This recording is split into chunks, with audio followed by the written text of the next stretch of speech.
फटे हुए बर्तन में जल भरने की हम कोशिश करेंगे तो वो कभी नहीं भरेगा।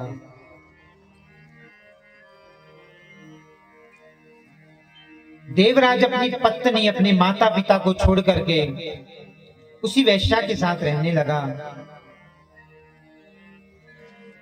एक दिन तो उसने अपने माता पिता और पत्नी की ही हत्या कर दी और सारा धन ले जाकर उस वेश्या को दे दिया।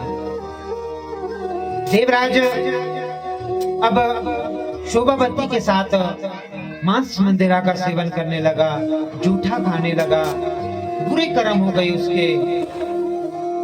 और शोभावती ने भी देखा कि माल रुपया तो सब आ गया है, अब इसकी आवश्यकता भी नहीं है, धक्का दे दिया उसे। कई दिनों बाद उसे होश आता है। आज शरीर में वेदना है, कष्ट है शरीर में, लड़खड़ाता हुआ पेट को पूरा करने के लिए, भूख को बुझाने के लिए, अपने पाप को गिनता गिनता आज उसे अपनी माँ की, अपनी पत्नी की, अपने पिता की याद आ रही है। एक शिवालय के पास पहुंच जाता है। वहां पे ऋषि मुनि संत है। सोचता है कि कुछ खाने को मिल जाएगा, पूरे जीवन में बुरा कर्म किया है और उन संतों के बीच में रह करके उसने शिव के मात्र प्रसाद को ग्रहण किया और उस प्रसाद में अनायास कहीं से महादेव का बेलपत्र आ गया और उस बेलपत्र का जैसे उसने सेवन किया वैसे उसके जीवन में कुछ बदलाव समझे लगा। बेलपत्री के बड़े गुण हैं, वैद्य चिकित्सा में देखोगे तो अनंत गुना इसके लाभ है। और शरीर में कंपन है, बुखार है, कम कंपा रहा है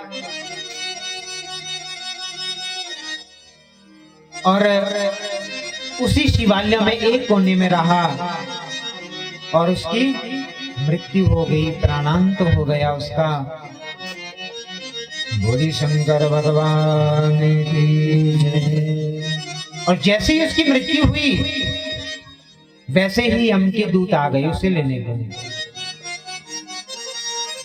जैसे ही यम के दूतों ने यम पाश में उसे बांधा, उसको घसीट कर ले जाने लगे तो शिवालय से तो उसे बाहर निकाल दिया, लेकिन नंदी भगवान से परे नहीं हो पाया। उससे पहले शिव के दूत वहां पर प्रकट हो गए हैं और शिव के दूतों ने यम दूतों को फटकार करके भगा दिया और उस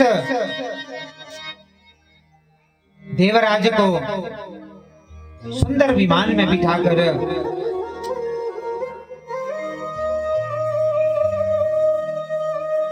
उसके माथे पर भस्म लगाकर कैलाश की ओर ले चले। सूत जी कहते हैं, ऋषियों बड़ा सुंदर दर्शन है ये। देवराजम समामुच्य विमाने परमाद्भुते उपवेश्य यदा दूता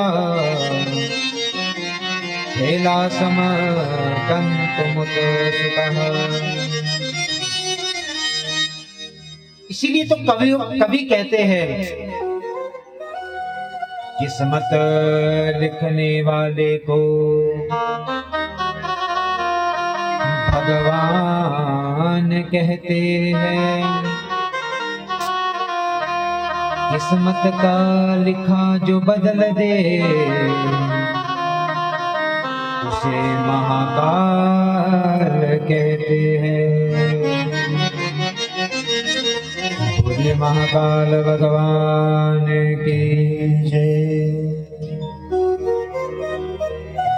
आप सभी शिवालय में जाते हैं, बड़े बड़े तीर्थों में जाते हैं। द्वादश ज्योतिर्लिंगों में कुछ ज्योतिर्लिंग ऐसे हैं जिनको स्पर्श कर सकते हैं। आप केदारनाथ में सुबह